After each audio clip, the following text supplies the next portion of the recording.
Today, I'm going to talk about the German satirical comedy film called Look Who's Back. Spoiler alert, watch out. The movie begins in Berlin during World War II. Führer Hitler is with a behavior coach named Keppel. Hitler expresses his displeasure with the way people greet Keppel, saying that even though the Nazi salute is out of fashion, people should at least raise their hands to the wrist and show respect. He then reflects on his efforts to destroy the enemy who desecrated their soil, finding it incomprehensible that he's still here. In the next scene, he wakes up in a forest, looks up at the sky, and notices the absence of enemy aircraft. He speculates they might be taking a break. Suddenly, a ball bounces toward him, and he heads toward a building past the bushes. 3 young kids approach him and ask if he's okay. Hitler looks at them and thinks they represent the future of the nation. He then asks them for directions to the street. At that moment, a reporter named Fabian Sawatzki is filming the kids with his camera with Hitler in the background. Hitler picks up his army cap, thinking he should head to the Führer bunker. As Hitler reaches the street, he's amazed to see people riding monowheel bikes. He realizes people are capturing him on camera and remarks that although the rubble is gone, people have gone mad. He even touches a modern car and questions if he's been in a coma and missed the victory. Realizing he's disoriented, he tries to gather more information. He asks a man for directions to the chancellery, but instead, the man asks him for a photo. Hitler becomes disturbed by the camera flashes as people gather around to take photos one by one. Confused by the bizarre events around him, he reaches a woman speaking in German on her phone. He approaches her and asks about the current date, but the woman becomes terrified and sprays something in his eyes. Hitler cries out in pain as his eyes turn reddish and his vision blurs. He stumbles and makes his way to a nearby newspaper shop. When he sees the date October 3rd, 2014, written on a newspaper, he collapses to the ground in shock. In another part of the story, the boss of a TV station, coroner, showers Mr. Christoph Sensenbrink with praise for his outstanding work as the deputy head. He hints at a promotion, but instead stuns everyone by announcing Miss Katja Bellini as the new managing director. Christoph is left shocked and discontented. He storms into his office and unloads his frustration on a struggling filmmaker named Fabian. Despite Fabian's best efforts to plead his case, he ends up getting fired and escorted out by the guards. Meanwhile, Hitler wakes up in the newspaper shop and quizzes the owner about the date, confirming that it is indeed 2014. A bewildered Hitler begins to wonder if the shopkeeper has kidnapped him, or if this is some elaborate ruse by the enemy's secret service. He even threatens to do harm to the shopkeeper if he's working for the enemy. However, the shopkeeper responds by giving him a bar of chocolate. After struggling a bit, Hitler opens it and sniffs it, declaring it to be industrially pressed grain. He then questions the shopkeeper about whether there's still a shortage of bread. The shopkeeper, mistaking Hitler for an actor, inquires if they are filming a documentary nearby. Hitler surprises him by revealing that he is, in fact, the Führer. Following this, Hitler notices a Turkish newspaper and asks if the shopkeeper has Stürmer or Panzerbar. The shopkeeper mentions having more Turkish customers, leaving Hitler astonished by the presence of Turkish people in Berlin. He starts gathering information from the newspaper and, while reading it, comes to the gloomy conclusion that he didn't win the war in the past and Germany has ended up in the hands of ineffectual women with the charisma of a wet noodle. He also expresses disdain for the existence of Poland, considering the war to have been a colossal waste. Meanwhile, Fabian watches his soccer video report and sheds tears, saddened by his recent firing. His mother consoles him and suggests he pause the video, only to spot Hitler in the background. Fabian is amused by the uncanny resemblance to Hitler.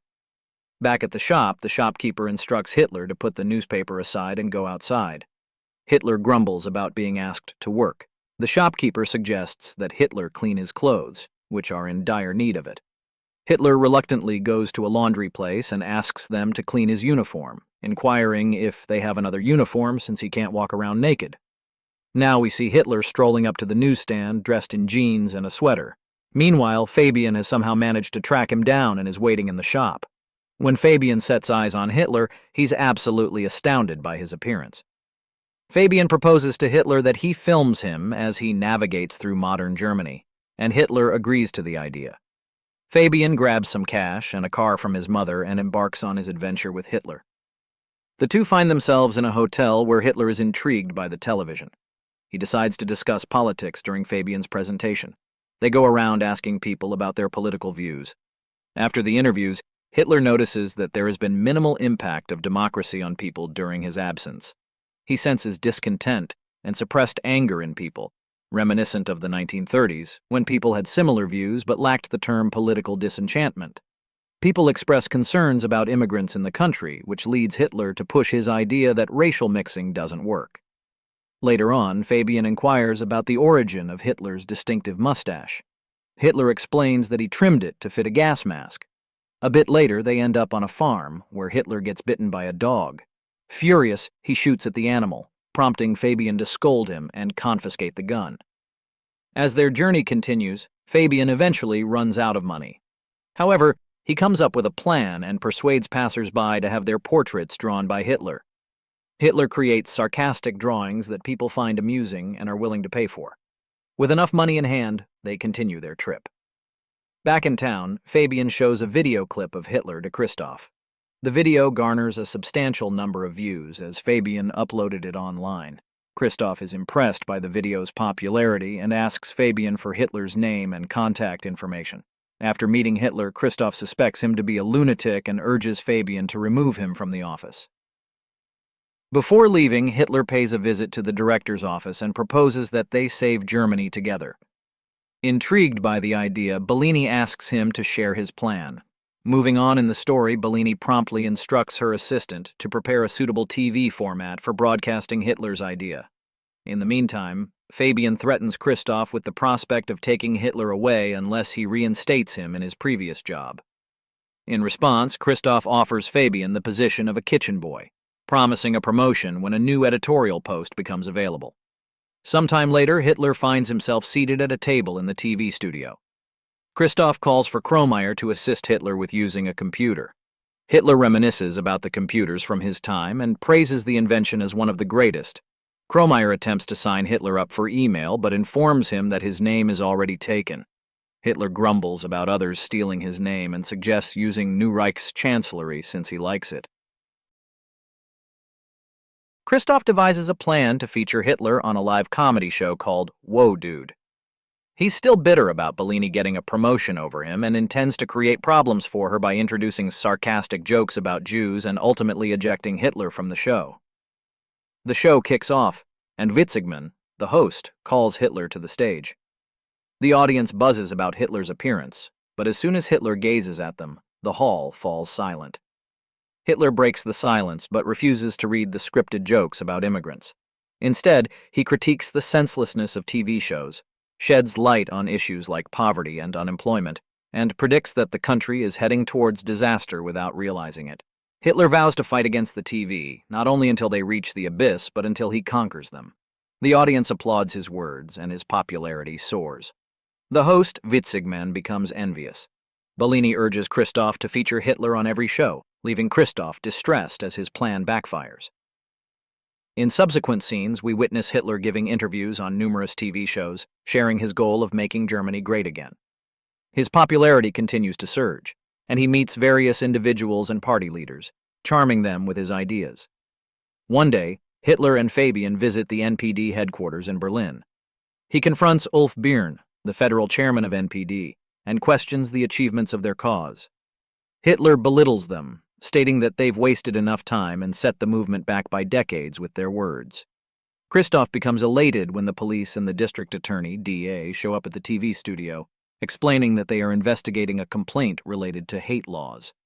Bellini inquires about their course of action, and Christoph suggests that they may need to cancel the Führer show. The DA, however, permits the broadcast to continue, much to Bellini's relief and Christoph's feigned smile. After the DA departs, Kromeyer hands Christoph a letter regarding the payment for the dog that Hitler had shot earlier in his journey. Christoph receives the letter with enthusiasm, believing it might be a means to cause trouble. In the next part of the story, Hitler is featured on a TV program where he faces direct questions about his various roles during the war.